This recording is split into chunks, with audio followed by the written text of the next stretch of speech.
नाम बड़े और दर्शन छोटे। फ्रेंड्स, ऑस्ट्रेलियन टीम की जो परफॉर्मेंस चल रही है, जैसे ये हारी है साउथ अफ्रीका से, तो इनके लिए तो यही मुहावरा फिट हो रहा है। बड़े बड़े नाम है पर परफॉर्मेंस के नाम पे इतनी खराब परफॉर्मेंस, बिल्कुल ही इनका तो नॉकआउट हो गए ये। साउथ अफ्रीका के सामने टिक ही नहीं पाए, एक तरफा मैच हार गए बहुत ही कंफर्टेबली। पहले तो बॉलिंग में इन्होंने 300 से ज्यादा रन पिटाए, तो बॉलिंग में तो फिर भी इनकी बॉलिंग ठीक है ऑस्ट्रेलिया की। पर अब उन्होंने एक तो कैचेस इतने छोड़े, तो कैचेस में भी इनकी फील्डिंग देख के लग रहा था कि क्या पाकिस्तान से इंस्पिरेशन लेके आए हैं फील्डिंग की। और फिर बैटिंग में, हालांकि मैं टूर्नामेंट के स्टार्ट से ही कहता आ रहा हूं कि ऑस्ट्रेलिया की बैटिंग मुझे अब की बार हल्की लग रही है, बट फिर भी इतनी पथेटिक, इतनी शर्मनाक परफॉर्मेंस देगी इनके बैट्समैन, इतना तो नहीं सोचा था। लगा था कुछ फाइट तो करेगी, 250 रन तक तो मारेंगे, पर ये तो 200 रन भी नहीं मार पाए। ऑस्ट्रेलिया के लिए जो दो डिसमिसल्स के लिए बड़ा बोला जा रहा है कि स्टीव स्मिथ और स्टेनॉइस का डिसमिसल, कि ये कंट्रोवर्शियल था, शायद वो नेट आउट थे, मैं इनके बारे में बात करूंगा। पर फिर भी मैं आपसे ये पूछना चाहता हूं कि अगर मान लीजिए ये नेट आउट भी रहते तो क्या ऑस्ट्रेलिया जीत जाती? ज्यादा से ज्यादा थोड़ा हार का अंतर कम कर लेती, मे बी 225 250 तक मार लेती। पर ऑस्ट्रेलिया ने फिर भी हारना था। ये सिर्फ बेकार के एक्सक्यूजेस है। साउथ अफ्रीका की टीम हर तरीके से बेहतर साबित हुई है। अब जरा स्टीव स्मिथ के डिसमिसल की भी बात करूं, तो कईयों को लग रहा है कि ये टेक्नोलॉजी ने क्या कर दिया, डीआरएस ने, वो बॉल तो बाहर जा रही थी।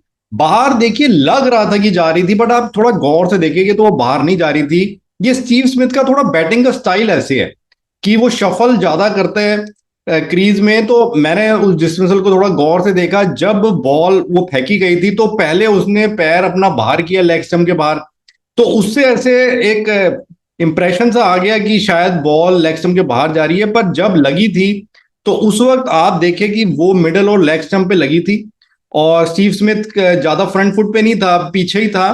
तो ये अगर लेग स्टंप पे लग रही थी तो इसमें कोई ऐसा कोई आश्चर्य या ब्लंडर वाली बात नहीं है, लग सकती है, 50-50 था। तो टेक्नोलॉजी अगर कह रही है, डीआरएस कह रही है कि वो लग रही थी, तो इसका मतलब लग रही थी। और दूसरा, अगर स्टेनॉइस के डिसमिसल की बात करें, तो उसमें भी जो मुझे पर्सनली लगा कि स्टेनॉइस आउट था। हालांकि थोड़ा और गौर से देखे तो मे बी स्टेनॉइस के फेवर में भी जा सकता था, शायद एम्पायर ने जल्दबाजी की। बट जो मैंने देखा, जो मेरे को लगा, तो मेरे को स्टेनॉइस आउट ही लगा। और वैसे इन डिसमिसल से कोई इतना फर्क नहीं पड़ना था। ऑस्ट्रेलिया की बैटिंग बिल्कुल ही फिसड्डी साबित हुई है। और कई ऑस्ट्रेलिया के सपोर्टर्स कह रही है कि अभी बचे हुए 8 मैच ऑस्ट्रेलिया जीतेगी, कि उसको शुरुआत में ही दो स्ट्रॉन्ग टीम्स मिल गई, इंडिया और Africa. Of course India Africa strong है, पर क्या आप न्यूजीलैंड और इंग्लैंड को हल्की टीम समझ रही है कि उनके सामने ऑस्ट्रेलिया के लिए आसानी रहेगी? और उन दोनों को तो चलिए छोड़िए, जिस तरीके से ऑस्ट्रेलिया आज का मैच खेली, अगर ऐसा खेलेगी तो अगला मैच ही श्रीलंका के साथ है, श्रीलंका से भी नहीं जीत पाएगी। तब श्रीलंका का आप देखिए, साउथ अफ्रीका के साथ ही था कॉमन ओपोनेंट, ऑस्ट्रेलिया के साथ भी श्रीलंका ने उनके सामने 350 रन मारे थे। ऑस्ट्रेलिया तो बिल्कुल ही नहीं टिक पाई। और आपको अगर लग रहा है कि वो ज्यादा अच्छी बैटिंग विकेट थी, तो फिर इन्होंने 325 रन की पिटा दी अफ्रीका के सामने। तो श्रीलंका के सामने भी मुश्किल होने वाली है इनको इनको अपने आप को टाइट करना पड़ेगा, अगर अपनी इज्जत बचानी है।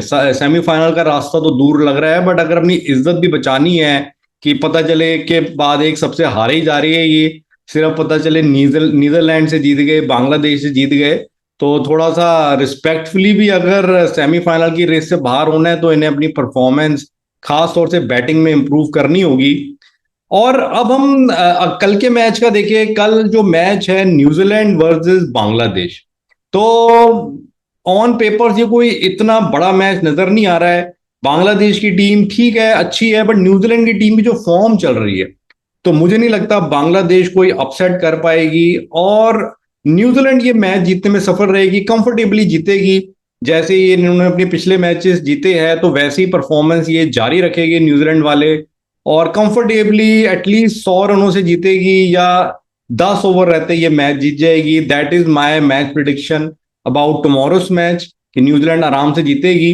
तो फ्रेंड्स, देखते हैं क्या रहता है अब कल के मैच में भी। और फिर इंडिया वर्सेस पाकिस्तान मैच है, तो आप उस मैच का इंतजार कर रहे होगे, मेरे व्यूज भी जानने का आप जानना चाहते होगे, तो मैं कल आपसे शेयर करूंगा इंडिया वर्सेस पाकिस्तान मैच के बारे में अपने व्यूज। Okay friends,